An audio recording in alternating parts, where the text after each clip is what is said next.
సమూయేలు రెండవ గ్రంథం 11వ అధ్యాయం.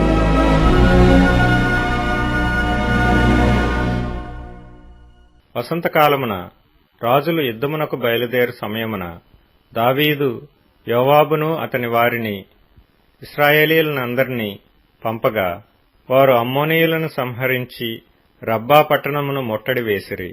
అయితే దావీదు యెరూషలేమునందు నిలిచెను. ఒకానొక దినమున ప్రొద్దుగ్రుంకు వేళ దావీదు పడక మీద నుండి లేచి రాజనగరి మిద్దె మీద నడుచుచు పైనుండి చూచుచుండగా స్నానము చేయు ఒక స్త్రీ కనబడెను. ఆమె బహు సౌందర్యవతి అయ్యుండుట చూచి దావీదు దాని సమాచారము తెలుసుకొనుటకై ఒక దూతను పంపెను. అతడు వచ్చి ఆమె ఏలీయాము కుమార్తెయు హిత్తీయుడగు ఊరియాకు భార్యయునైన బత్షెబా అని తెలియచేయగా దావీదు దూతల చేత ఆమెను పిలువనంపెను. ఆమె అతని యొద్దకు రాగా అతడు ఆమెతో శయనించెను. కలిగిన అపవిత్రత పోగొట్టుకొని ఆమె తన ఇంటికి మరలా వచ్చెను. ఆ స్త్రీ గర్భవతి అయి నేను గర్భవతి నైతినని దావీదునకు వర్తమానము పంపగా దావీదు హిత్తీయుడగు ఊరియాను నా యొద్దకు పంపుమని దూత ద్వారా యోవాబునకు ఆజ్ఞ ఇచ్చెను. ఊరియా దావీదునొద్దకు రాగా దావీదు యోవాబు యోగక్షేమమును జనుల యోగక్షేమమును యుద్ధ సమాచారమును అడిగెను. తరువాత దావీదు ఇంటికి పోయి శ్రమ తీర్చుకొనమని ఊరియాకు సెలవీయగా ఊరియా రాజనగరులో నుండి బయలు వెళ్లెను. అతని వెనుక రాజు ఫలాహారము అతని యొద్దకు పంపించెను గాని ఊరియా తన ఇంటికి వెళ్ళక తన ఏలినవాని సేవకులతో కూడా రాజనగరి ద్వారమున పండుకొనెను. ఊరియా తన ఇంటికి పోలేదను మాట దావీదునకు వినబడినప్పుడు దావీదు ఊరియాను పిలిపించి నీవు ప్రయాణము చేసి వచ్చితివి గదా, ఇంటికి వెళ్ళకపోతివేమని ఎడగగా ఊరియా మందసమును ఇశ్రాయేలు వారును యూదావారును గుడారములలో నివసించుచుండగను నా అధిపతియగు యోవాబును నా ఏలినవాడవగు నీ సేవకులను బయట దండులో నుండగను భోజనపానములు చేయుటకును నా భార్య యొద్ద పరుండుటకును నేను ఇంటికి పోదునా? నీ తోడు నీ ప్రాణము తోడు నేనాలాగు చేయువాడను కానని దావీదుతో అనెను. దావీదు నేడును నీవిక్కడ ఉండుము, రేపు నీకు సెలవిత్తునని ఊరియాతో అనగా ఊరియా నాడును మరునాడును యెరూషలేములో నిలిచెను. అంతలో దావీదు అతనిని భోజనమునకు పిలిపించెను.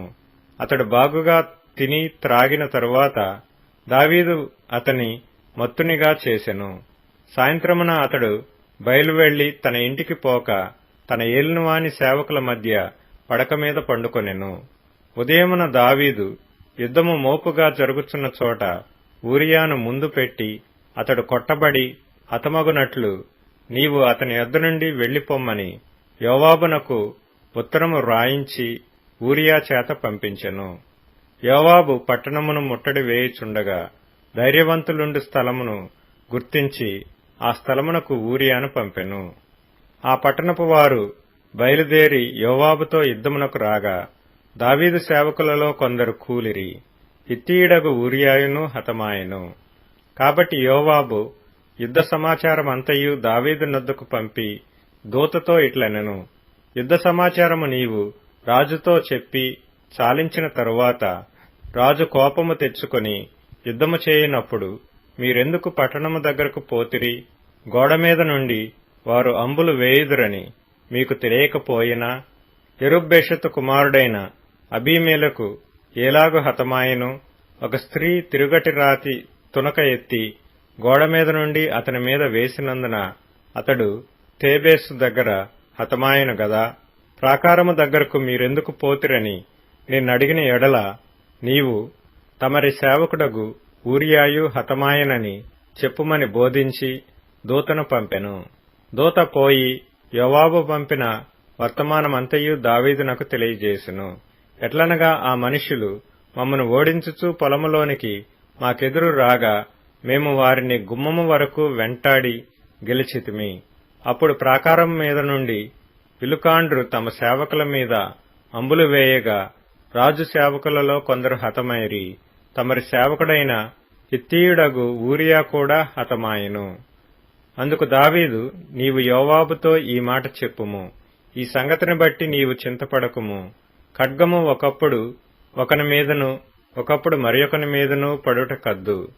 పట్టణము మీద యుద్ధము మరి బలముగా జరిపి దానిని పడగొట్టుమని చెప్పి నీవు యోవాబును ధైర్యపరిచి చెప్పుమని ఆ దూతకు ఆజ్ఞ ఇచ్చి పంపెను. ఊరియా భార్య తన భర్తయగు ఊరియా హతమైన సంగతి విని తన భర్త కొరకు అంగలార్చెను. అంగలార్పు కాలము తీరిన తరువాత దావీదు దూతలను పంపి ఆమెను తన నగరికి తెప్పించుకొనగా ఆమె అతనికి భార్య అయి అతనికొక కుమారుని కనెను. అయితే దావీదు చేసినది యెహోవా దృష్టికి దుష్కార్యముగా ఉండెను.